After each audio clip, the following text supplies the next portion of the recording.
क्वेसेंशियल contemplate season 2 episode 4 की starting में फुतारो कहता है मैं सपना देख रहा था उस दिन के बारे में जिस दिन मैं उससे मिला था। फिर हमें दिखाया जाता है योत्सुबा को जो थोड़ी उदास रहती है लेकिन वो आगे रहती है वीकेंड पे ट्रिप पे जाने के लिए। और फुतारो कहता है देखो इन बेवकूफ़ों को एग्जाम शुरू होने वाले हैं और इन्हें ट्रिप पे जाना है। तभी इचिका कहती है कि मीकू अभी तक नहीं आ पाई और वो उसे लेने जा रही है। उसके बाद फुतारो कहने लगता है अगर मीकू नहीं आ पाई तो ये काम तुम्हें ही करना होगा। और उसके बाद वो सभी वहाँ से जाने लगती हैं। तो फुतारो देखने लगता है इत्सुकी को और इत्सुकी डर रही रहती है। तभी हमें दिखाया जाता है मीकू और नीनो को। और जो मीकू रहती है वो चाय पी रही रहती है लेकिन जो नीनो रहती है वो ब्लैक टी पी रही रहती है।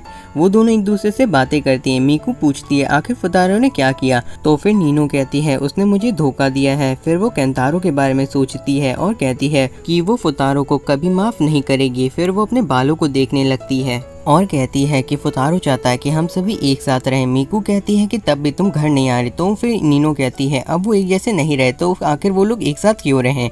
तो फिर मीकू कहती है क्योंकि वो लोग फैमिली हैं। आगे मीकू कहती है तुम्हें लगता है कि सभी लोग बदल गए लेकिन सच तो ये है कि तुम भी थोड़ा सा बदली हो। उसके बाद वो फुतारो की बनाई हुई वर्कशीट को निकालती है और कहती है तीसरे क्वेश्चन का जवाब रहेगा सिंगुकू वॉरलॉर्ड और मुझे वो काफी ज्यादा पसंद है। नीनो कहती है तुम्हें वो सारे के सारे मरे हुए लोग पसंद है। और फिर मीकू उसके ब्लैक टी को पीती है और कहती है काफी ज्यादा मीठा है। आगे मीकू कहती है कि हम सभी में 20% कुछ न कुछ अलग है और यही वो चीज है जो कि उन सभी को एक साथ लाती है। आगे मीकू कहती है वैसे भी सिर्फ और सिर्फ तुम्हें ही खाना बनाना आता है। और उसके बाद वो दोनों फिर से लड़ने लगती हैं कि ब्लैक टी अच्छी होती है या ग्रीन टी। वो लोग जब फोन पे सर्च करती है तो उन्हें पता चलता है कि दोनों एक ही रहती हैं। फिर नीनो कहती है कि उसे अपने पास्ट को भूलना होगा और प्रेजेंट को एक्सेप्ट करना होगा। नीनो को इस तरीके से देख के मीकू काफी ज्यादा डरी हुई रहती है। हमें दूसरे सीन में दिखाया जाता है इत्सुकी को जिसने योत्सुबा जैसा रिबन लगा लिया रहता है और उसके बाद वो योत्सुबा जैसा बोलने की प्रैक्टिस कर रही रहती है। और फुतारो कहता है तुम काफी अच्छा कर रही हो।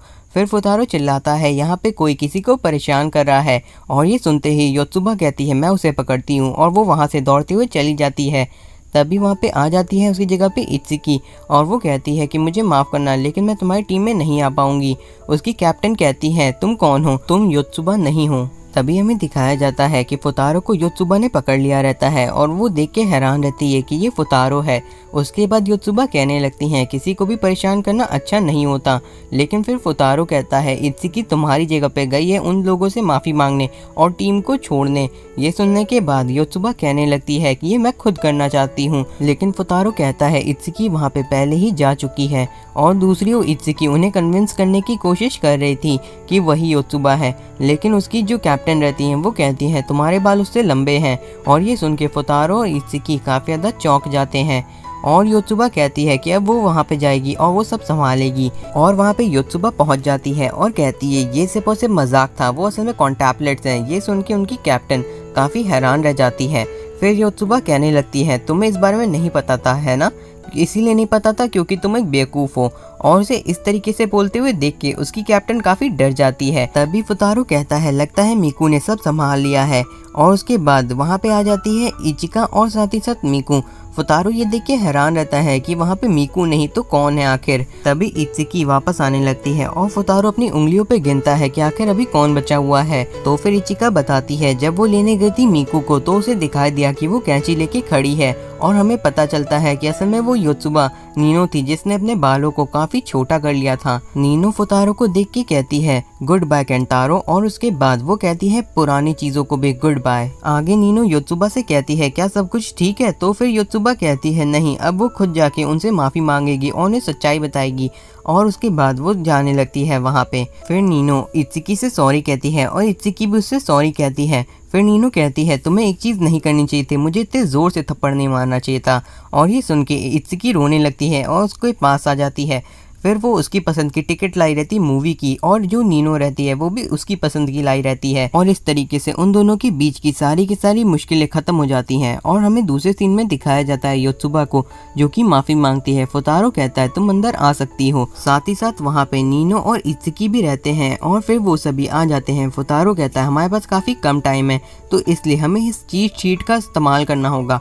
ये सुन के वो लोग कहती हैं आखिर तुम्हारे पास क्या कर रहा है, क्योंकि हमें नहीं लगा था कि इस तरह की चीजें तुम्हारे पास भी होंगे। और योत्सुबा कहती है आखिर हम चीटिंग करेंगे तो फायदा क्या होगा। और फिर फुतारो कहता है इसीलिए उन लोगों को पूरा मन लगा के पढ़ना होगा। फिर वो नीनो के पास जाके कहता है क्या ये ठीक है, तो नीनो कहती है हाँ ये ठीक है। और ये सुन के फुतारो थोड़ा सा हैरान रहता है। फिर वो सभी पढ़ने लगते हैं और फुतारो उन सभी के बारे में सोचने लगता है कि उन लोगों से वो जब पहली बार मिला था तो उसे क्या लग रहा था। और कहता है अब वो सभी एक साथ हैं और काफी ज्यादा खुश हैं। और तभी मीकू कहती है फुतारो क्या तुम अब खुश हो। फुतारो कहता है अभी नहीं, जब तक वो लोग एग्जाम देके उसमें पास नहीं हो जाती तब तक नहीं। और फिर वो सभी आ जाती हैं एग्जाम देने के लिए। इचिका फुतारो के बारे में पूछती है तो फिर इचिकी कहती है वो गया अपनी बहन को फोन करने के लिए, लेकिन फुतारो ने उसके फादर को फोन किया रहता है।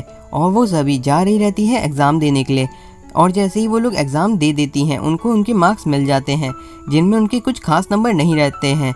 सभी एक ना एक सब्जेक्ट में फेल रहती हैं। और फिर वो सभी बातें करने लगते हैं कि फुतारो उनके ऊपर काफी ज्यादा चिल्लाएगा। और योत्सुबा कहती है उससे फुतारो की डांट भी काफी ज्यादा पसंद है। तभी वहाँ पे आ जाते हैं उनके फादर के ड्राइवर और उन्हें देख के वो लोग कहती हैं एबाटा आप यहाँ पे क्या कर रहे हैं। और फिर वो कहते हैं कि वो यहाँ पे आए हैं क्योंकि फुतारो ने जॉब छोड़ दी है। और ये सुन के वो सभी काफी ज्यादा हैरान हो जाते हैं। आगे एबाटा बताते हैं कि अब वो उन लोग को ट्यूटर करेंगे। और ये सुन के इचिका और बाकी सभी बिल्कुल हैरान रह जाते हैं। लेकिन जो मीकू रहती है उसके तो पैरों के नीचे से जमीन ही खिसक जाती है। तभी फिर इत्सुकी कहने लगती है फुतारो ऐसा नहीं कर सकता है, उसे फुतारो से बात करनी है। लेकिन एबाटा कहते हैं कि अब वो इस बिल्डिंग के अंदर कभी भी नहीं आ सकता। और उसके बाद मीकू वहाँ पे जाने लगती है, लेकिन एबाटा उसे रोक लेते हैं और कहते हैं कि अब वो उनके ट्यूटर हैं, उन्हें पहले पढ़ना होगा। फिर नीनो कहती है अगर उन लोगों ने सारी पढ़ाई कर ली तो क्या वो जा सकती है। एबाटा कहते हैं हाँ, और वो सभी मिलके पढ़ना शुरू कर देती हैं। तभी इत्सुकी कहती है कि उन लोगों के पास टाइम नहीं है, उन लोगों को फुतारो की चीट शीट का इस्तेमाल करना होगा क्योंकि वो लोग जल्दी से जल्दी फुतारो से बात करना चाहती हैं। इचिका जैसे ही अपनी चीट शीट को खोलती है उसके अंदर लिखा रहता है बेवकूफों तुम लोग कोशिश मत करो शॉर्टकट लेके जवाब ढूंढने की। और उसके बाद उसमें 2 लिखा रहता है। तो फिर वो नीनो से कहती है। नीनो अपनी चीट शीट को खोलती है और उसके अंदर लिखा रहता है कि वो चीटर्स को नहीं पढ़ाता है। दूसरी चीट शीट में लिखा रहता है कि अब उन सभी को खुद ही से आगे बढ़ना होगा। और वो काफी ज्यादा खुश है इस जॉब से छुटकारा पाके। आखिरी चीट शीट में लिखा रहता है कि उसे ये जॉब बिल्कुल पसंद नहीं थी, लेकिन इस जॉब में उसे काफी ज्यादा मजा आई। और फिर योत्सुबा कहने लगती है उसे फुतारो से मिलना था। और जो मीकू रहती है वो कहती है वो फुतारो के बिना नहीं रह पाएगी। लेकिन फिर नीनो कहती है तुमने एबाटा की बात को सुना ना, अब वो इस बिल्डिंग में नहीं आ सकता। और फिर इचिका कहती है ये काफी बुरा है लेकिन उसके पास एक प्लान है। और फिर एबाटा उनके लिए कॉफी लेके आ रहे रहते हैं। और वो सभी एक साथ खड़ी होकर एबाटा से कहती है हमें आपसे एक मदद चाहिए। और ये सुन के एबाटा को पुरानी चीजें याद आती हैं। तभी हमें दिखाया जाता है फुतारो को जो कि क्रिसमस पे सांता क्लॉज बन के केक बेच रहा रहता है। तभी वहाँ पे आ जाती हैं बाकी की 5 और फिर उसके बॉस कहते हैं अब उनकी छुट्टी है और वो उसे केक दे देते हैं डिलीवर करने के लिए उनके घर पे। और कहते हैं कि चिंता मत करो वो सारा का सारा काम संभाल लेंगे। तभी हमें दिखाया जाता है वो सभी अपने घर की ओर जा रहे रहते हैं। और फुतारो कहता है कि मुझे माफ करना मैंने तुम लोग को नहीं बताया। और फिर योत्सुबा कहती है उनके पीछे चलते रहने के लिए। फुतारो कहता है वो अपनी सेल्फिशनेस की वजह से उन लोगों को इस तरीके से फेल होने नहीं दे सकता है और उसे दूसरा मौका दिया गया था लेकिन उसने उसमें भी कुछ भी नहीं कर पाया। उसके बाद नीनो दिखाती है फुतारो को कि आखिर उनका अगला टीचर कैसा होने वाला है। और फिर फुतारो कहता है ये काफी ज्यादा अच्छे हैं, ये बहुत ही बड़ी यूनिवर्सिटी के प्रोफेसर हैं। लेकिन नीनो आके कहती है तुम सेल्फिश नहीं हो, तुम्हारी सेल्फिशनेस की वजह से ही अभी वो सभी एक जैसे एक तरीके से आ पाए हैं और तुम इस तरीके से हार नहीं मान सकते। फुतारो कहता है अब वो कुछ भी नहीं कर सकता क्योंकि अब तो उनको उसके घर के अंदर भी जाने की परमिशन नहीं है। तभी इचिका उसके हाथ से केक ले लेती है और कहती है क्या बस इतनी सी दिक्कत है। और वो कहती है वो सभी पहुंच गए घर की ओर। और इसे देख के फुतारो काफी हैरान रहता है और कहता है क्या तुम सभी यहाँ पे रहती हो। इचिका कहती है हाँ, क्योंकि वो काफी पैसे कमाने लगी है इसीलिए उन सभी ने इस जगह को रेंट पे ले लिया है और अब फुतारो यहाँ पे कभी भी आके उन्हें पढ़ा सकता है। फुतारो कहता है उन सभी ने अपने घर को छोड़ दिया सिर्फ और सिर्फ फुतारो के लिए। तभी वो सभी अपने घर की सारी चाबियों को हवा में फेंक देती हैं और उसको पकड़ने के लिए फुतारो कूदता है लेकिन वो खुद भी पानी के अंदर गिर जाता है और उसे याद आती है रना की। और तभी फुतारो पानी के अंदर गिर जाता है और सोचता है क्या वो जब डूबेगा तो वो सभी उसे बचाने आएंगी, लेकिन वो सभी सीधा सीधा खुद ही पानी के अंदर कूद जाती हैं। और ये देख के फुतारो कहता है तुम सभी बेवकूफ हो, पूरी बेवकूफ।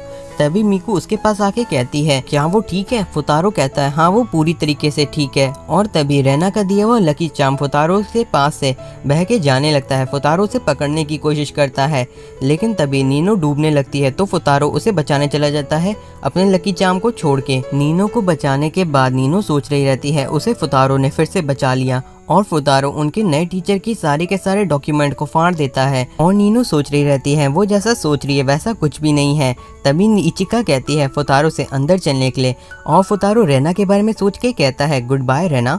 और उसके बाद वो सभी उसको बुलाने लगती हैं तो फुतारो उनके पास चला जाता है और कहता है उनका 20% फुतारो की वजह से कम हो जाएगा। ये सुन के वो सभी पहले तो हैरान होती हैं लेकिन फिर वो हंसने लगती हैं।